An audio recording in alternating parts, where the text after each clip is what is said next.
Apocalipse 13. Vamos abrir. E eu vou falar do anticristo. Eu tenho que me recompor. Apocalipse 13. Vi emergir do mar uma besta que tinha 10 chifres, 7 cabeças, sobre os chifres 10 diademas, sobre as cabeças nomes de blasfêmia. A besta que vi era semelhante a leopardo, com pés como de urso e boca como de leão. E deu-lhe o dragão o seu poder, o seu trono e grande autoridade. Então vi uma de suas cabeças como golpeada de morte.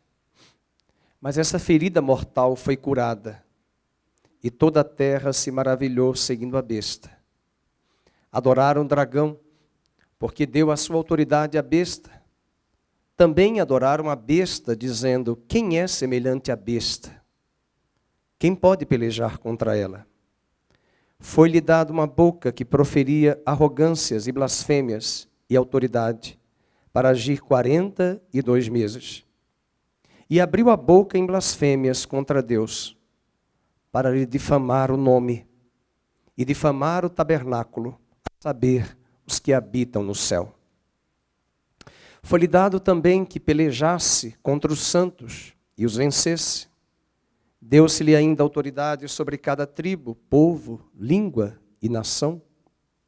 E adorá-la-ão todos os que habitam sobre a terra, daqueles cujos nomes não forem escritos no livro da vida, do Cordeiro que foi morto desde a fundação do mundo. E se alguém tem ouvidos, ouça. Se alguém leva para cativeiro vai. Se alguém matar a espada, necessário é que seja morto a espada. Aqui está a perseverança e a fidelidade dos santos. Vi ainda outra besta emergir da terra. Possuía 2 chifres, parecendo cordeiro, mas falava como dragão. Exerce toda a autoridade da primeira besta na sua presença. Faz com que a terra e os seus habitantes adorem a primeira besta, cuja ferida mortal fora curada. Também opera grandes sinais, de maneira que até fogo do céu faz descer a terra diante dos homens. Seduz os que habitam sobre a terra, por causa dos sinais que lhe foi dado executar diante da besta, dizendo aos que habitam sobre a terra que façam uma imagem à besta, aquela que ferida a espada sobreviveu. E lhe foi dado comunicar fôlego à imagem da besta, para que não só a imagem falasse, como ainda fizesse morrer quantos não adorassem a imagem da besta. A todos os pequenos e os grandes, ricos, pobres, livres e escravos, faz que lhe seja dada certa marca sobre a mão direita ou sobre a fronte, para que ninguém possa comprar ou vender, senão aquele que tem a marca, o nome da besta ou o número do seu nome. Aqui está a sabedoria. Aquele que tem entendimento, calcule o número da besta, pois é número de homem. Ora, esse número é 666. Que desafio para o pregador. Vamos orar. Pai, que o Senhor nos ajude. Muito obrigado por essas canções que cantamos, pela palavra, pelo culto que não é para nós, é para Ti, e pela Tua palavra que é pura, viva e eficaz. Tira de nossos olhos os ídolos, as distrações, as ansiedades, as inquietações da nossa alma que muitas vezes impedem-nos de ouvir a Tua palavra. Nosso coração esteja rendido, aprendendo dos Teus princípios, das Sagradas Escrituras, para que por meio delas todo homem se torne apto para viver em justiça diante da Tua presença. Fala conosco, fortalece o coração de cada pessoa que está aqui conosco, os que nos visitam, os que nos acompanham pela internet, os grupos de risco Que o Senhor fortaleça a todos, sustente, cure, esteja provendo ao longo desse mês, em nossas despensas, a tua provisão. Que o Senhor venha cuidar da tua igreja nesses dias maus, dias difíceis, dias de muitas falácias, dias de muita fake news, muitos discursos difusos, obscuros. Que o Senhor nos livre do engano, que o Senhor nos dê sabedoria, esclarecimento e discernimento sobre todas estas conjunturas que estamos vivendo. Oramos agradecidos, no nome do teu Filho Jesus. Amém. Você pode sentar. Semana passada o pastor Felipe pregou Apocalipse 14. Nós interrompemos a lacuna do capítulo 13, porque não teria muita lógica fazermos a ceia falando do anticristo. A ceia não é dele, a ceia é de Cristo.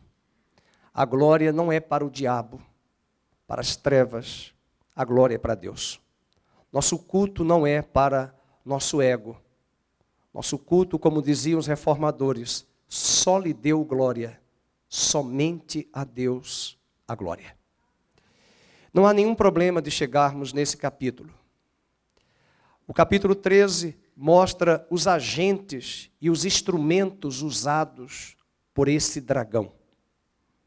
O dragão que nós estudamos no capítulo 12, uma figura de Satanás. Uma figura mitológica, alguns países são até representados por esse dragão. E o dragão não é um animal criado por Deus, não existe. É uma figura que no capítulo 12 nós estudamos, fala sobre todos os predicativos daquele que é o adversário de Deus.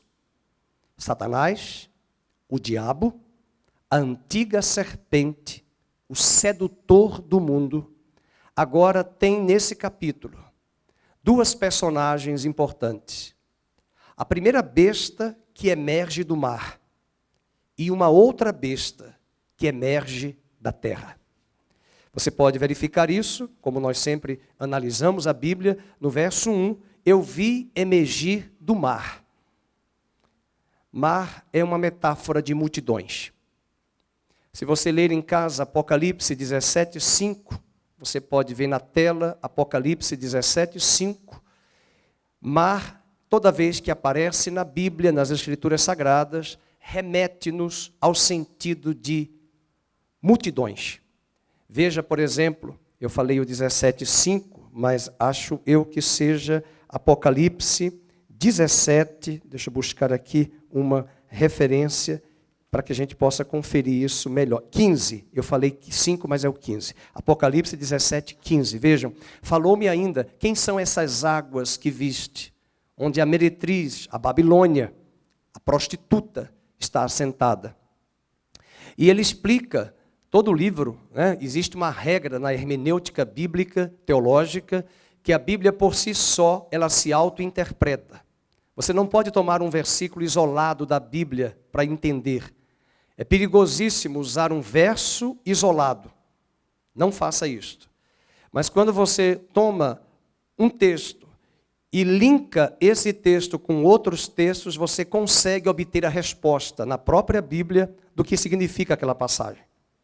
Então, quando diz que a besta emerge do mar, está se referindo às multidões de homens, vejam aí no verso 15, povos, nações e línguas. Essa besta que emerge do mar é o anticristo.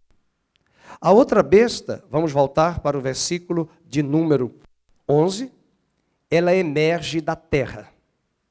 Uma é do mar, a outra da terra. Do mar é um sistema de governo de homens, multidões, povos. Da terra é a figura do falso profeta. São as perspectivas filosóficas e religiosas.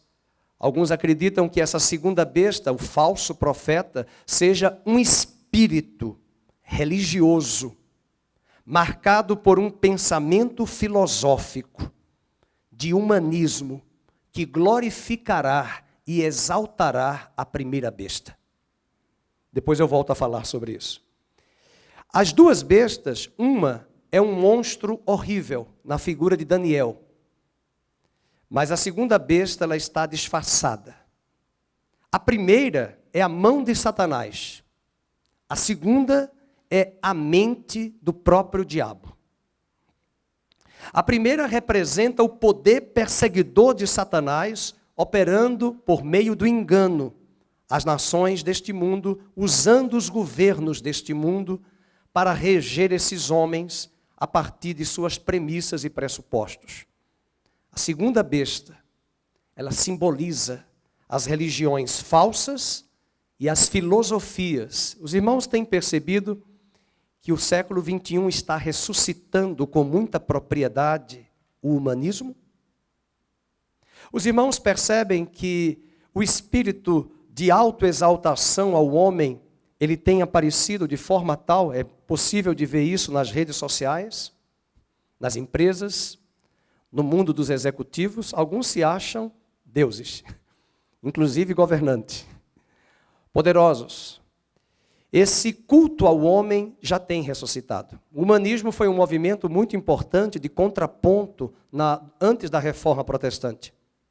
No século XIV, a burguesia começa a crescer, era ela uma classe baixa de camponeses, que começa a transitar, e eles começam a se capitalizar a partir de conhecimento. Eles visitam feiras, né? Não estou falando de feira de executivo de hoje, que pega um avião, vai ali, mas eles viajavam, eram camponeses, e eles encontram artes, literatura clássica dos gregos. Eles começam a ler os clássicos de Platão, Aristóteles, Agostinho, Tomás de Aquino, isso no século XIV. A igreja usou um discurso na Idade Média que tudo girava em torno de Deus. Era o teocentrismo. Tudo era explicado por Deus. Isso era um absurdo. Até Galileu, no século XIV, século XIII, defendeu a tese do heliocentrismo e não o geocentrismo. E a igreja mandou ele se retratar. Mandou ele retirar as palavras de que o centro do universo, o centro da nossa galáxia, não é o Sol, como dizia Galileu. A igreja dizia, é a Terra. Tudo gira em torno da Terra. Então imagina os tentáculos da igreja afetando os saberes políticos, econômicos, educacionais. Ou seja, em nome da igreja, em nome de Deus, muita coisa foi feita que Deus nunca autorizou. E de repente surge um movimento, e esses eram humanistas, muitos deles eram ateus, agnósticos, céticos, que questionavam, porque o ateísmo sempre existiu.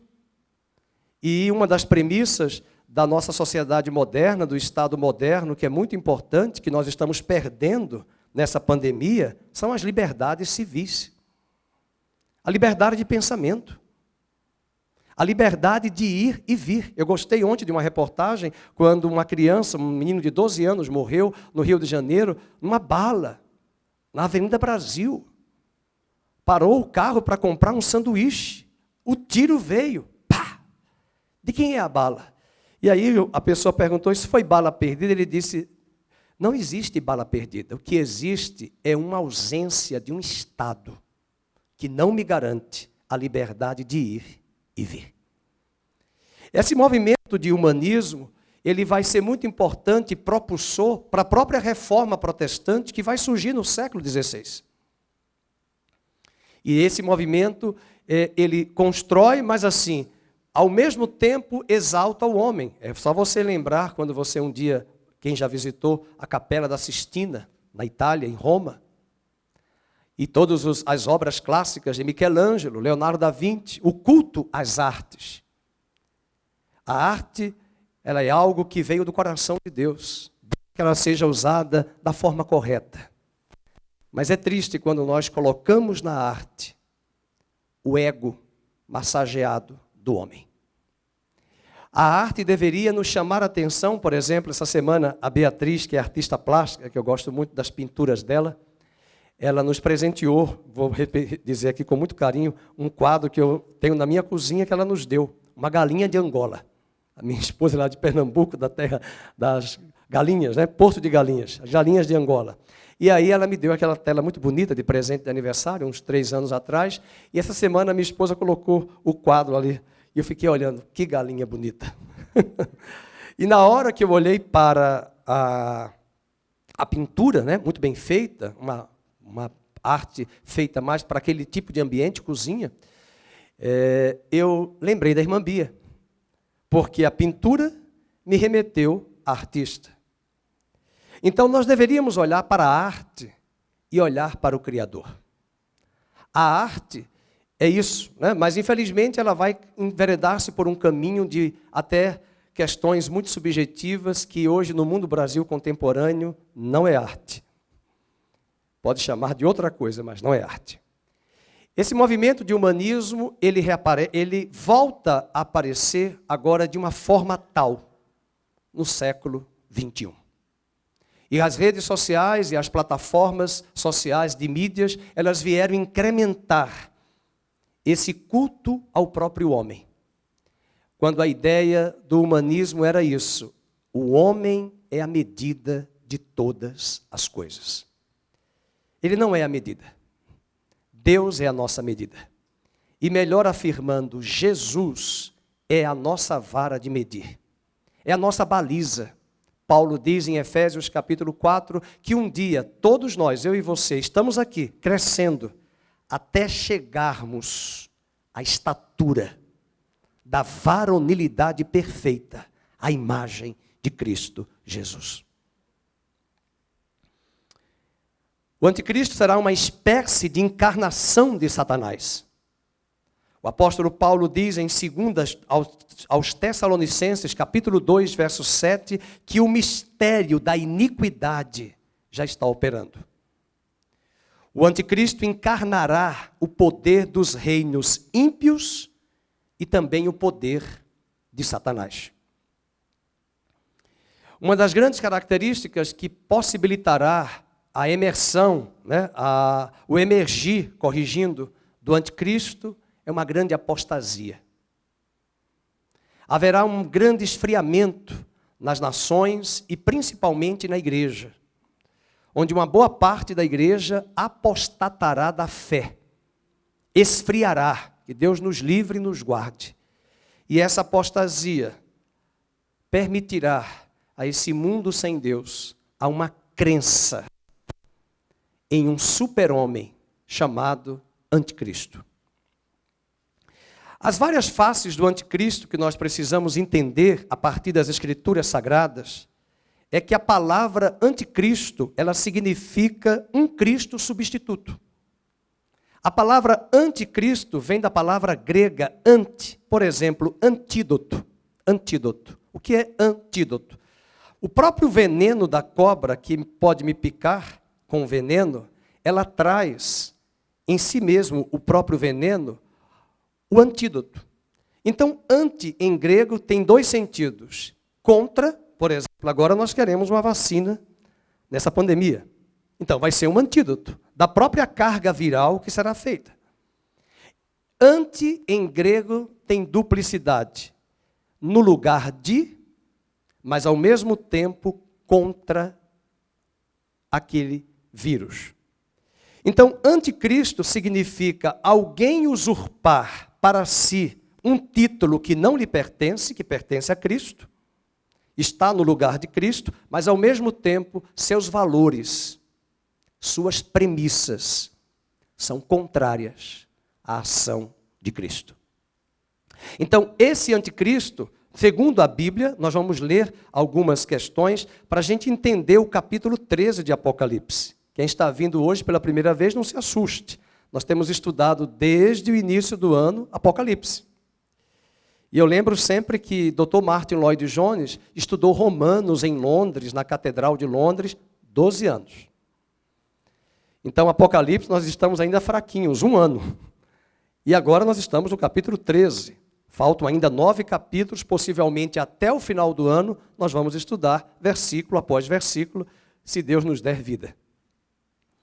Mas veja, a palavra anticristo, ela tem esse sentido. Para Daniel, o anticristo não é uma pessoa. Vocês vão ver na tela, Daniel, capítulo 7, verso 17 e 18. Daniel olhou para 4 impérios. Daniel era judeu, ele morava na região da Babilônia, onde hoje é o Iraque. E naquela época, 4 impérios dominaram os judeus. Vamos lembrar, o império da Babilônia, o império Medo-Persa, o império de Alexandre o Grande, que morre e o reino é dividido em 4 impérios, mas 2 se sobrepõem, Seleucidas e Ptolomeus, e desses 2, depois vai chegar o Império Romano. Daniel olha para esses impérios e ele fica muito impressionado. Ele vê 4 animais. Se puder colocar, Daniel 7, 17 e 18. Nós temos um leão, o urso, o leopardo. E ele olha para esse último império, é um animal terrível. Que animal é esse? Estou tentando ver se ele conseguiu o versículo. Daniel 7, 17 e 18. Além disso, no ensino de Jesus, o anticristo, veja, são grandes animais que se levantarão da terra. Terra aqui é no sentido dos homens, o governo humano. Então nós temos aí esses 4 animais, e diga-se de passagem que Daniel nem chegou a ver o império de Alexandre. Ele nem chegou a ver o império romano. E ele olhou para esse 4º animal, e ele incomodou-se com esse animal, porque aquele animal tinha partes de ferro e partes de barro. Nós lembramos ainda da Europa, da época da Margaret Thatcher, do regime, né, duro dela, uma política bem de direita, mas o quê? O ferro que se mistura com o barro. Só que isso, ao longo da história da humanidade, o Império Romano vai ter 2 capitais, Roma e Constantinopla. E o Império Romano também perseguiu a igreja de forma sagaz. A priori, os primeiros inimigos da igreja não foram os romanos, foram os judeus.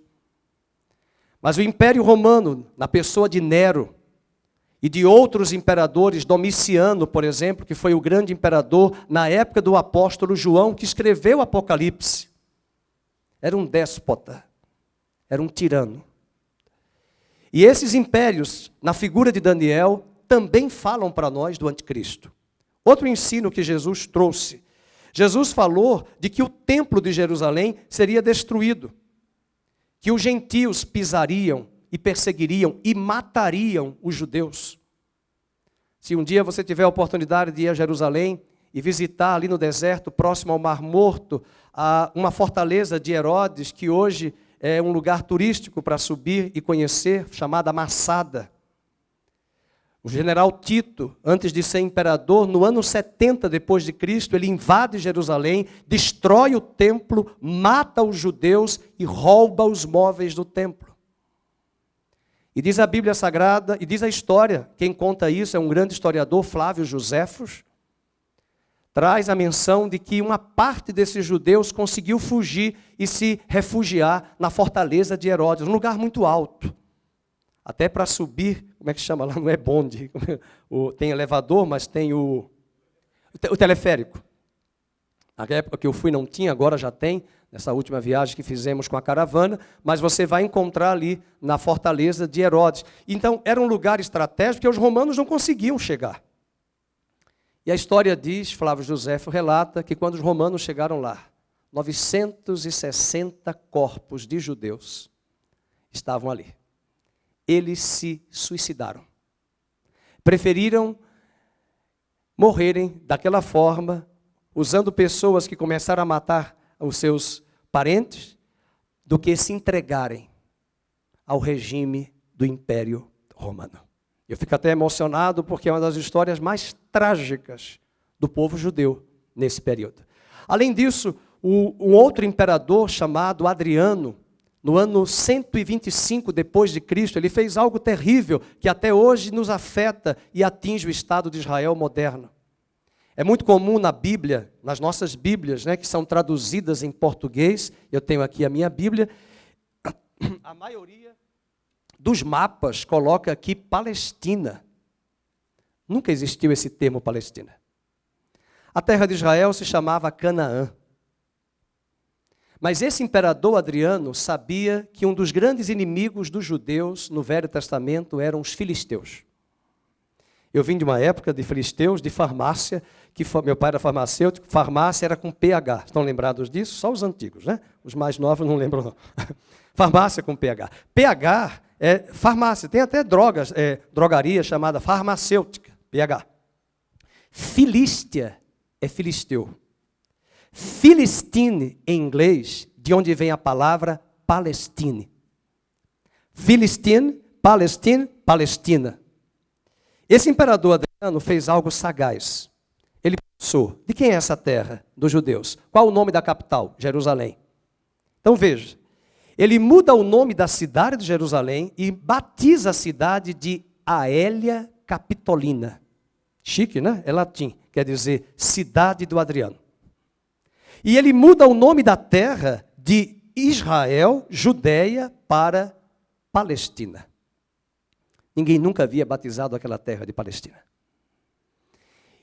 E até hoje, mesmo em 1948, quando os judeus voltaram para a sua terra, em 1980, a dona ONU, nas Nações Unidas, autorizou todas as embaixadas do mundo tirarem as embaixadas de Jerusalém. Porque a ONU não reconhece Jerusalém como capital de Israel e batizou Tel Aviv, uma cidade nova, recém-construída, para ser a capital de Israel. Isso é uma estratégia do diabo de apagar. Qual foi a cidade que você nasceu? Itaú de Minas? Três Corações? Eu vou dizer a minha, São Miguel dos Campos. Imagina, eu sou alagoano, moro aqui há quase 25 anos. Eu chego agora de férias em Maceió, que é terra muito boa de praia, convido você a ir lá, mas você vai chegar lá. E eu chego lá para ver minha família. E o prefeito atual mudou o nome. E o prefeito atual mudou a capital de Maceió para uma outra cidade, Junqueiro. Ou São Miguel dos Milagres, que vocês conhecem, que só tem praia. Eu perdi minha identidade. Eu perdi meu chão. Eu perdi minhas raízes. Isso é uma afronta. Isso mostra o espírito do anticristo tentando perseguir os judeus, matar os judeus, e é mais do que os judeus, matar os cristãos. Em nome de Cristo, em nome da igreja, cristãos, reformadores, protestantes, que nem eram protestantes, eram católicos, como Wycliffe, John Hus, Savonarola, que foram mortos no século XIV e XIII, queimados na fogueira. Porque não tiveram o direito de pensar diferente, porque todos tinham que anuir o que a igreja cristã romana dizia. A reforma chega, e quando a reforma protestante chega, ninguém pensava criar igrejas evangélicas, né? Luterana, anglicana, batista, todos eram cristãos, só existia uma igreja. Deus não tem várias igrejas, é só uma igreja. O problema é que essa igreja, ela foi perseguida pelos judeus, pelos romanos, mas dentro da própria igreja sempre existiram inimigos, pessoas que não eram convertidas e que entraram nos corredores das igrejas e abusaram do poder político dentro da igreja. Em nome dessa atrocidade, dessa ação, infelizmente, a igreja se corrompeu. E do século XVI até os dias de hoje, eu não tenho dúvida, Deus está separando os seus, porque Deus não vai levar prédios, placas e denominações. Deus está interessado em vidas, em almas. Infelizmente, as pessoas não conhecem a história da igreja porque elas têm uma visão míope. Nós somos um povo que não amamos história. Nós somos um povo que temos uma visão de história apenas de 100 anos. Essa geração de hoje imediatista, ela não tem senso crítico para fazer uma leitura dos bastidores, das conjunturas e entender processos. E as nossas leituras são simplórias e reducionistas. E até mesmo quando olhamos para as Escrituras Sagradas, não basta apenas conhecer as Escrituras, é preciso entender que a igreja ela já tem um chão de caminhada de quase 2000 anos. E ao longo da história, nos bastidores da história, o anticristo tem operado. Nós sempre estamos pensando no anticristo em algum líder político mundial.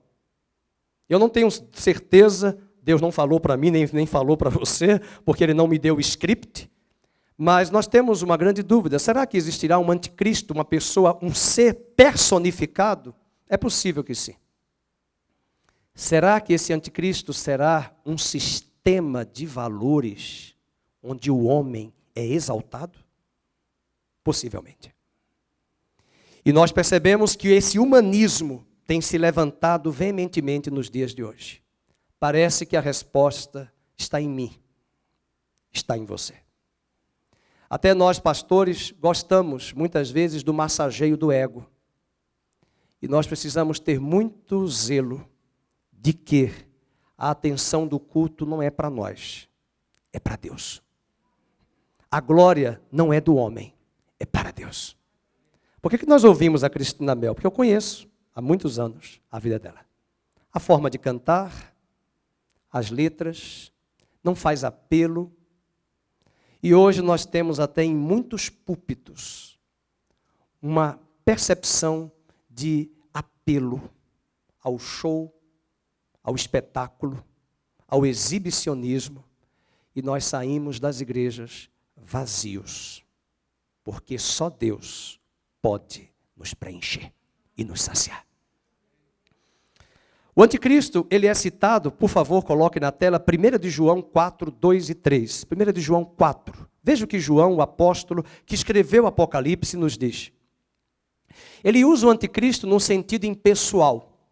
Nisto reconheceis o 4, 2, agora coloque o 3, por favor. E todo espírito que não confessa a Jesus não procede de Deus. Pelo contrário, este, vamos ler juntos, é o espírito de quem? Que espírito do anticristo é esse? Aquele que não confessa Cristo. Aquele que não confessa a doutrina de Cristo. Aquele que não tem os valores de Cristo. E ele afirma na tela, vocês estão olhando aqui, mas eu estou olhando ali na tela, ele diz, a respeito do qual tendes ouvido que ele vem, o anticristo vem, uma pessoa, mas veja o que diz, vamos ler juntos. E presentemente, ele o quê? Já está presente do indicativo no mundo. Significa dizer, na perspectiva joanina, que o anticristo vem, mas ao mesmo tempo ele já está atuando. Então, para João, eu não preciso ficar esperando o anticristo. É só você ver e olhar os discursos nas religiões, na política, nas redes sociais, nos shows. É o homem. E nas igrejas, infelizmente, também. E além disso, o anticristo trabalha com algo muito singular. Ele é contra a doutrina de Cristo. Então, uma igreja que não conhece a sã doutrina, ela pode ser engodada pelo engano das falsas profecias, porque se mata o veneno com o antídoto. Eu gosto muito, ele já morreu, né? Foi um dos grandes pregadores dos Estados Unidos, Billy Graham. Ele pregava uma frase que ele dizia em inglês, The Bible says, a Bíblia diz. É o que a Bíblia diz. Ele não era pentecostal, ele não falava em línguas, mas ele dizia, a Bíblia diz. O que é que a Bíblia diz? O que ela diz. Vamos ler, vamos conhecer. Portanto, esse sentido impessoal do anticristo, na perspectiva de João, também é importante. Outra questão, João, nessa mesma carta, 1 de João 2, 22, mostra a heresia. Veja, quem é o mentiroso, vamos ler juntos, senão aquele que nega que Jesus é o Cristo. Este é o anticristo, que nega ao Pai e nega ao Filho. Existe um grupo religioso, aqui eu estou no púlpito e estou ao vivo, eu não posso cometer erros e nem colocações indevidas, mas você sabe de um grupo religioso que bate nas nossas portas, muitas vezes numa hora indevida, para forçar de goela dentro a religião, que ele diz assim, que Jesus não é Deus. Que Jesus é o Filho. Essa doutrina que esse grupo religioso, que nasceu nos Estados Unidos há 120 anos atrás, essa doutrina, ela não surgiu no século XX. Ela surgiu lá no movimento de arianismo, que vai trazer a doutrina do século I que João está escrevendo, porque alguns profetas falsos entravam nas casas dos cristãos e diziam: Jesus não é Deus. Sabe o que João diz nessa carta? Não receba essa pessoa em casa, e nem o saudeis, porque ele está negando que Cristo é Deus. É só você ler João capítulo 1. No princípio era o verbo, a palavra, e o verbo estava, e o verbo era, e todas as coisas foram feitas por intermédio dele, e sem ele nada do que foi feito se fez, e o verbo se fez carne, e habitou, tomou forma humana entre nós. Então o verbo já existia, o Filho de Deus já existia. Ele é Deus, ele afirmou, e o verbo era Deus. Eu tenho dificuldade de falar verbo, porque eu tinha 9 anos, quando eu peguei a Bíblia Católica, com a minha formação, e eu fui ler. E na Bíblia Evangélica também tem a mesma coisa. Hoje as versões já mudaram. Então eu dizia verbo. Eu estava na quarta série do ensino fundamental 1, que antigamente era o 1º grau. E eu dizia, verbo é pular, cantar, dançar, verbo é ação. Eu fechei a Bíblia, não entendi nada. Até que um dia eu entendi, depois que eu cresci, quando eu fui dar aula, né, de filosofia, muito antes, lógico, na universidade, que a palavra verbo em grego é logos. Logos, né, hoje é nome de carro da Volkswagen. Logos é discurso. Logos é o tratado discursivo oral, porque os gregos falavam a palavra. Nós temos um hábito de dizer isso, olha, fulano vai dar a palavra, então seria, vai dar o logos. Então, o que João quer dizer é que no princípio, tudo que Deus fez, quem falou foi a palavra, que é Cristo. E o Espírito executou. O Pai pensou, o Filho falou e o Espírito operou. Até na nossa salvação é assim. O Pai desejou salvar a Beatriz. E Jesus, o Filho, disse na eternidade, eu vou morrer por ela. E o Espírito vem e convence ela do pecado, da justiça e do juízo. Isso é a palavra. E eu, criança de 9 anos, verbo. Que verbo? Transitivo, direto, indireto, intransitivo? Pular, dançar, cantar. Eu não sabia o que era verbo. Então, por isso que é importante, queridos, entender uma doutrina bíblica. Muitos dos movimentos das igrejas nesse Brasil aí afora, que se diz evangélico, não são evangélicos. Aliás, a palavra evangélica está muito pejorativa, né? Muito desvalorizada. A melhor identidade nossa é dizer nós somos cristãos. E se é evangélico, pelo menos se espera que eu conheça muito bem o evangelho. Então, quando ele fala sobre isso, ele está mostrando que o anticristo trabalha com uma categoria, heresia, e ele está combatendo isso. Ó. Este é o anticristo, o que nega o Pai e o Filho. Portanto, ele é o anticristo, ele é contra Cristo em suas doutrinas. Outro aspecto importante, vamos para 1 de João 2,18. Os anticristos que apareceram na história são precursores do anticristo que um dia surgirá, se é que ele virá em forma humana. Alguém está louco para que eu responda quem é? Eu não sei. Deus não me deu o script. Eu acho uma bobagem entrar em redes sociais para pesquisar quem é o anticristo. Já disseram que era o Macron, coitado do Macron na França. Já disseram que era o Ronald Reagan. Já disseram que era fulano de tal. Não faça isso. O anticristo pode estar até na igreja. Conheço líderes de púlpito que pregam muito bem, mas são envolvidos com ocultismo, pactos satânicos, e pregam na igreja. Isso é uma heresia. Isso é um absurdo. E a igreja muitas vezes não tem discernimento. Então, João diz, ó, filhinho, já é a última hora, vejam. E como ouvistes que vem o anticristo, quer dizer, ele aponta para o futuro, vamos ler juntos? Também agora, presente, muitos anticristos têm surgido. E eu vou dizer o nome de alguns deles. Por exemplo, um deles foi Nero. Nero era um louco. Alguém diria que ele era esquizofrênico. Enquanto ele tocava a sua lira, sua harpa, né, a lira, bêbado, embriagado com o deus Baco, Ele mandou amarrar os cristãos nas ruas de Roma, colocar querosene e atear fogo, dizimando mais de 70% da cidade de Roma, e atribuiu a culpa aos cristãos. E dava risadas, subiu ao monte embriagado, tocando o seu instrumento, dando risadas. A própria personificação do diabo sobre ele. Mas isso foi no ano 65 depois de Cristo. Foi ele que mandou matar Paulo, a espada. Foi ele que mandou matar Pedro na cruz, crucificado. Ele passou.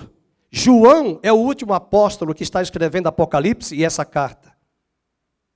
João continuou vivo, ele vai morrer no ano 96, 98 depois de Cristo. Então ele viu Nero, ele viu um outro imperador chamado Galba, ele viu um outro imperador chamado Otto, sem um N, Vitélio, e finalmente ele acompanhou ainda um outro imperador chamado Vespasiano. E nos dias de João, quando ele escreveu Apocalipse, quem está governando? Domiciano. Esse imperador foi tão furioso contra João, que ele mandou João ser colocado num caldeirão de óleo fervente. Isso não está na Bíblia. Está na história da igreja, nos documentos em Roma.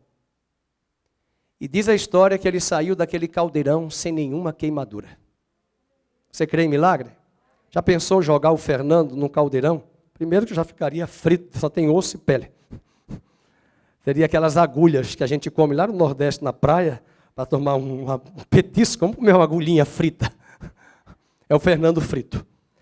Pois João foi jogado lá, ele não saiu. Aliás, ele saiu sem nenhuma queimadura, nem de primeiro, nem de segundo, terceiro grau. A fúria do imperador foi tão grande que ele jogou João na ilha de Patmos, que até hoje existe, ali no mar Mediterrâneo. Ele ficou isolado. Ele poderia ser comido pelas bestas feras. Ele poderia morrer de fome, porque só tinha banana talvez, ou sabe lá o que se tinha. Proteína animal, o que eu vou comer nessa ilha? Foi nessa ilha que Deus se revelou a João. Deus trouxe a revelação do Apocalipse a ele. E aqui está uma lição que nós aprendemos. O nosso deserto, as nossas piores crises existenciais, podem ser palcos da revelação de Deus em nossa vida. João enfrentou essa fúria, e aqui está a figura dos anticristos. Mas eu quero falar rapidamente sobre alguns aspectos do anticristo. 6 aspectos. E eu quero finalizar com estes 6. Primeiro, a sua ascensão se dará num tempo de muita turbulência. Volta para o capítulo 13, verso 1. A ascensão do anticristo será no meio de um mundo de turbulência. Por exemplo, essa pandemia global que a gente está enfrentando, quando ela começou a acontecer, embora teve muita falácia, né, muita polarização, eu fiquei pensando com meus botões, será que agora surgirá o anticristo? Porque o mundo clama por um líder mundial que apareça e faça como CEO numa empresa. Põe a casa em ordem. Com essa polarização que o mundo tem vivido, não é possível que o Trump consiga aglutinar essa liderança. Eu não estou preocupado com liderança nenhuma, porque se aparecer essa liderança, vai ser fantástica, bela, maravilhosa para passar a régua e organizar. Mas Paulo deu a dica para a igreja.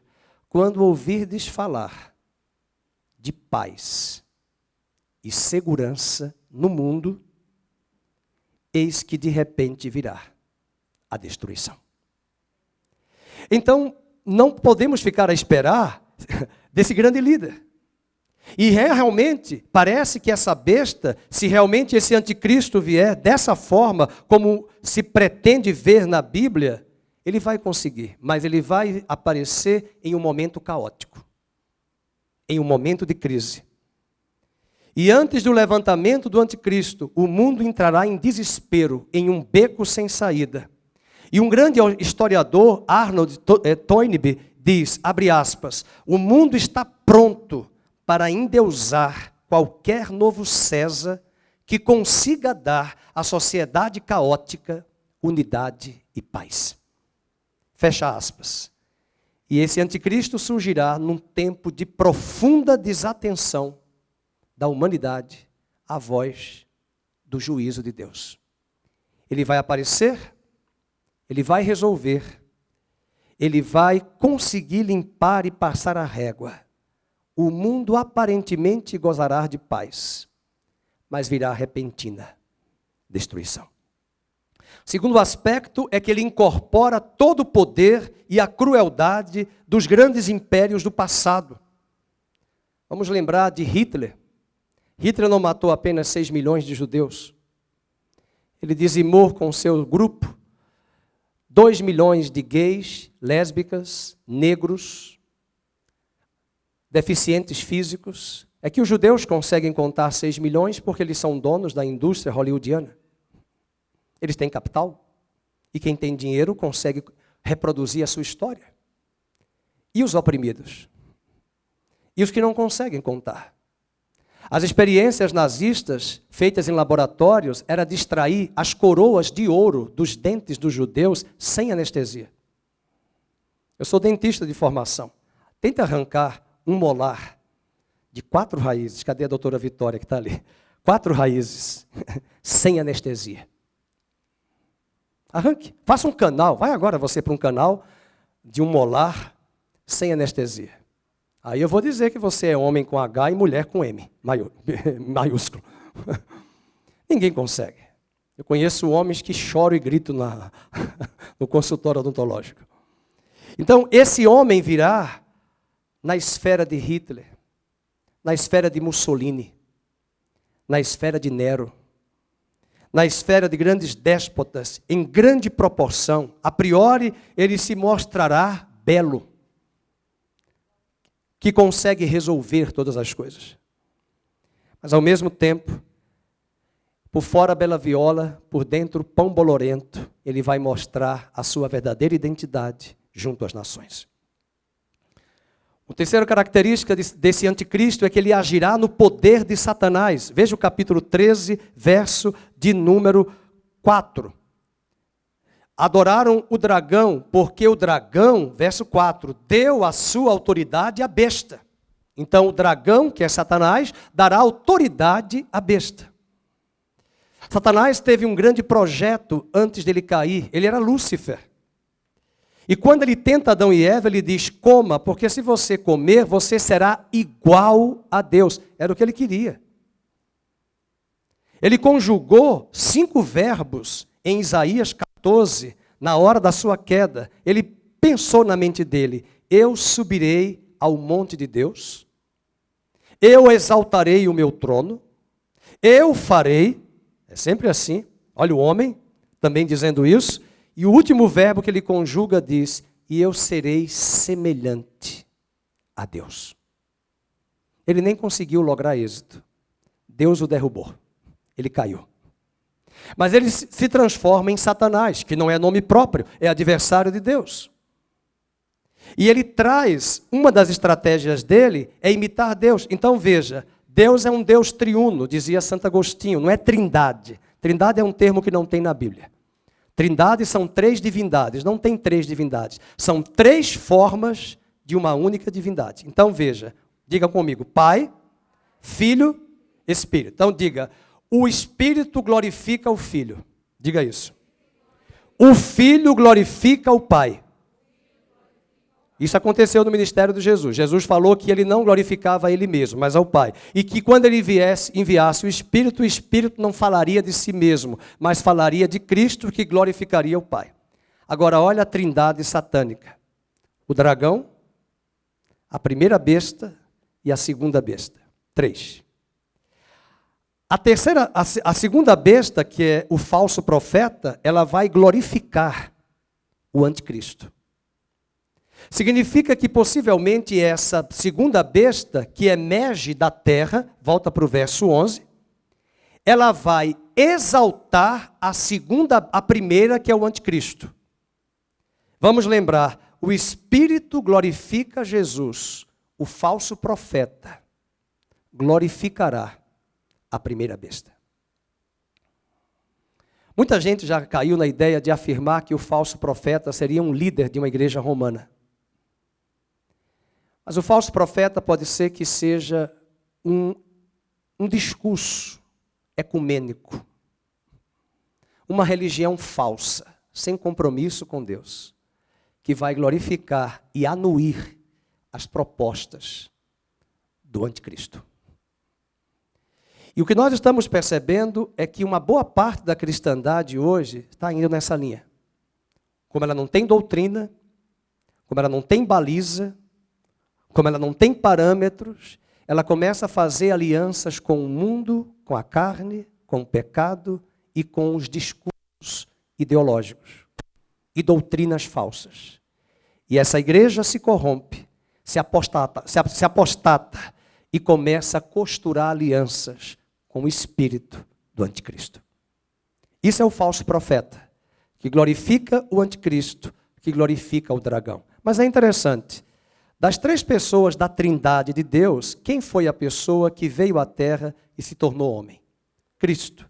Quem é a pessoa da trindade satânica que virá à terra e tomará uma forma humana? O anticristo. E o terceiro ponto é que ele agirá com o poder de Satanás. Ele vai fazer milagres. E cuidado, porque nós vivemos num país que as pessoas gostam de milagres. Sabe qual é o maior milagre? Põe a mão no seu coração. Sua vida foi transformada pelo Evangelho. Ninguém deve aqui correr em milagres.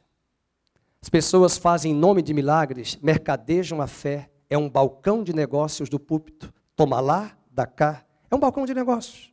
É dinheiro. É campanha. E esse evangelho é o falso evangelho.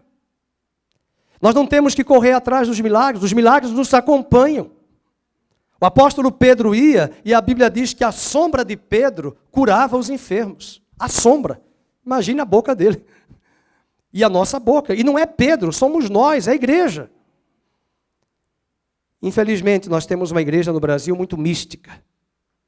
Esse sincretismo religioso da religião afro-indígena e portuguesa legou-nos um cristianismo místico, que dá valor a objetos, a coisas, a crendices, menos a palavra de Deus.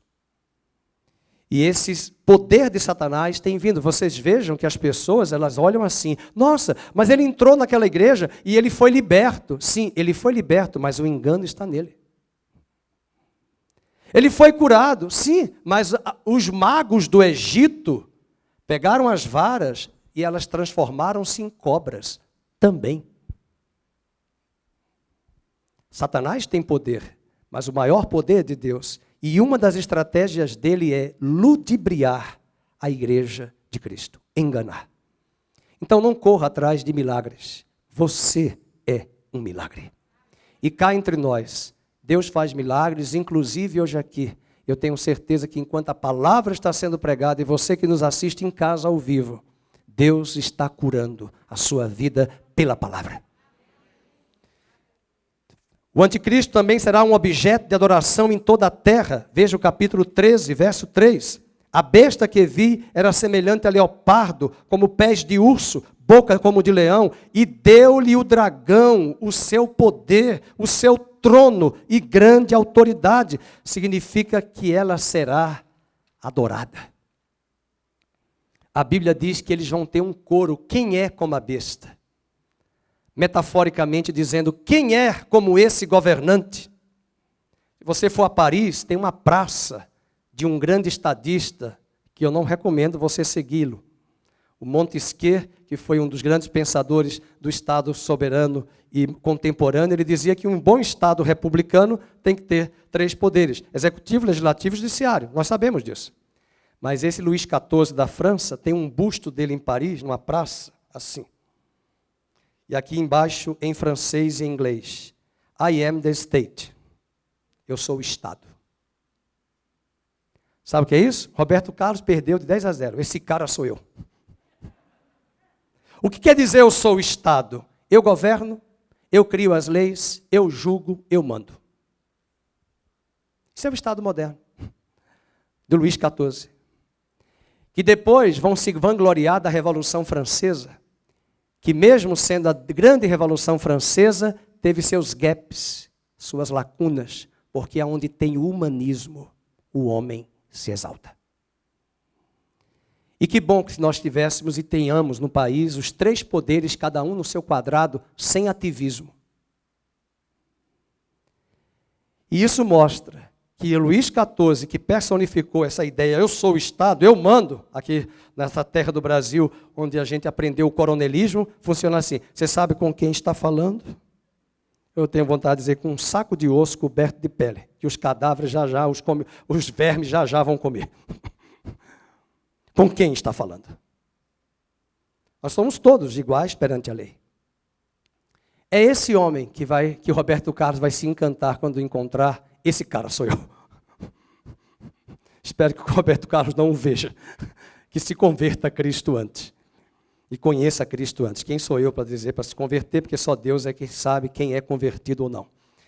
Mas, queridos, eu traria mais 2 pontos. Ele fará uma oposição aberta a Deus e à Igreja de Cristo. Ele se levantará. E nós já estamos sentindo isso. Nesse Brasil polarizado. Nessas ideologias que começam a correr nos ambientes, dos bastidores e das redes sociais. Onde até o nosso presidente teve que dizer na ONU de que existe um espírito anticristão. O Estado é laico, mas eu tenho liberdade religiosa. Mas não pode. Pode a vulgaridade e as aberrações de tais discursos, mas não pode ser cristão. E eles são tão ignorantes que eles não sabem que a escola pública veio de Lutero, que os grandes iluministas eram cristãos, que os grandes pensadores da educação, do Estado, da sociedade, a maioria deles veio da educação, veio do mundo protestante, cristão, católico e protestante, por ignorância. Alguém uma vez veio falar da escola pública, eu disse, a senhora está muito enganada, a senhora precisa estudar Lutero. Eu não sei quem é, eu digo um frade agostiniano, que se tornou luterano. Que levou o nome dele, mas ele nem morreu e nem viu a igreja, ele morreu e nem viu a igreja luterana. Mas foi ele que falou que o Estado deveria oferecer uma escola pública, gratuita e de qualidade para todos. Isso mostra desafios que temos, porque o próprio Satanás, ele vai se levantar contra a igreja. E, meus queridos, oremos. O Edir Macedo uma vez falou para a dona Hebe Camargo, que ela perguntou, por que a Universal, quanto mais bate, mais cresce? Ele respondeu, porque é omelete. Quanto mais a igreja era perseguida, dona Hebe, mais ela crescia. E quanto mais não há perseguição, quanto menos perseguição, a igreja se acomoda. E ela se molda aos valores podres deste mundo. A igreja sempre foi perseguida. E se ela se deixar levar pelos ditames deste mundo, como diz o hino do cantor cristão, ela fica. E nós precisamos clamar hoje de manhã, vivifica a tua igreja, porque sem a tua graça, ela fica. E fica mesmo. E o último ponto é que o anticristo será apoiado pela segunda besta, o falso profeta. Capítulo 13, verso 11 e 18. Eu sei que nós temos muitas dúvidas sobre esse capítulo, mas aqui é uma pregação, não é uma aula, para a gente tirar dúvidas. O verso 11 diz, vi ainda outra besta emergir da terra, possuía 2 chifres, parecendo cordeiro, mas falava como dragão, exerce toda a autoridade da primeira besta na sua presença, e faz com que a terra e os seus habitantes adorem a primeira besta. Veja o verso 13, opera grandes sinais, eu acabei de mostrar isso, muitos sinais. E o verso número 14, seduz os que habitam sobre a terra. E lhe foi dado comunicar fôlego à imagem da besta. E ela vai perseguir a igreja de Cristo ao longo da história. E isso vai ser visto na Europa, na França, na Itália, na Inglaterra. Uma das piores noites da história da igreja, chamada Noite de São Bartolomeu, onde um papa católico mandou matar todos os protestantes da França. Muitos deles se refugiaram na Suíça, um deles foi Calvino. Mas muitos iriam morrer, e muitos morreram, chamada a Noite de São Bartolomeu. onde milhares foram dizimados e mortos por causa da sua profissão de fé em ser protestante reformado. Fora as perseguições da Idade Média. Bem, queridos, eu confesso que temos muitos pontos, mas nós vamos sair daqui mais tarde. Eu sei que tem uma pergunta que eu não posso terminar essa reunião sem falar. Qual é o número da besta? Vamos para o versículo 18. E como eu não sou nenhum pastor desequilibrado, alienado, é preciso entender que esse número é apenas uma simbologia. Verso 18. Aqui está a sabedoria. Aquele que tem entendimento, vamos, calcule o número da besta, pois é número de homem. E o número da besta é, vamos, 666. 7 é o número da perfeição.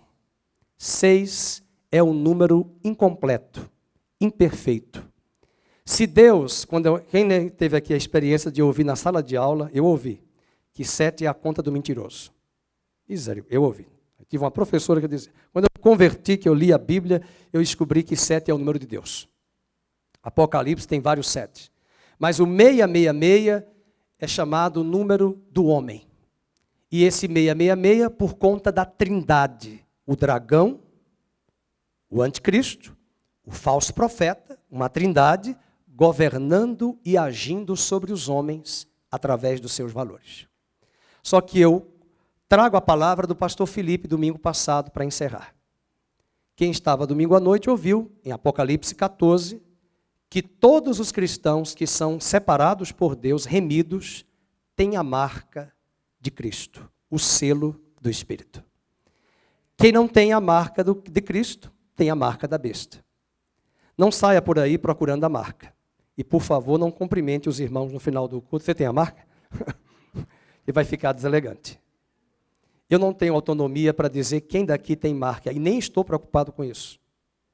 Eu só quero dizer que quem tem o Espírito de Cristo, o Espírito testifica que nós somos filhos de Deus. Ninguém precisa testificar, o Espírito testifica. E quem tiver a marca do Espírito, não se preocupe, você não vai ter a marca da besta. Porque a marca da besta é igual à marca do Espírito, no sentido de ela não é vista, ela não é visível, ela não é tangível, palpável, ela é espiritual. Ela remete-nos à ideia daquilo que Apocalipse diz. Aonde está a marca da besta? Acompanhe. Na mente, na fronte e nas... E não é em qualquer mão, é a mão direita. Sabe por quê? Porque o que eu tenho de valores nessa cabeça, eu traduzirei em ação com as minhas mãos. Eu não sou o que eu falo, eu sou o que eu tenho de valores e traduzo aqui com a minha mão, porque mão é trabalho e mão é ação. O contrário é verdadeiro. Se eu tenho os valores do reino de Deus aqui, as ações que sairão de mim serão de acordo com os valores do reino de Deus aqui. E se eu tenho a marca de Cristo, o selo do Espírito, Efésios 1,17 diz, fostes selados com o Espírito Santo da promessa. Eu te garanto que você não terá a marca da besta. Não se preocupe com a besta. O Apocalipse nos chama e nos convida todos os dias para adorarmos o Cordeiro que vive para sempre. Os cânticos do Apocalipse dizem, digno é o Cordeiro de Deus que com seu sangue comprou para Deus homens e mulheres de todos os povos, raças, tribos, línguas e nações.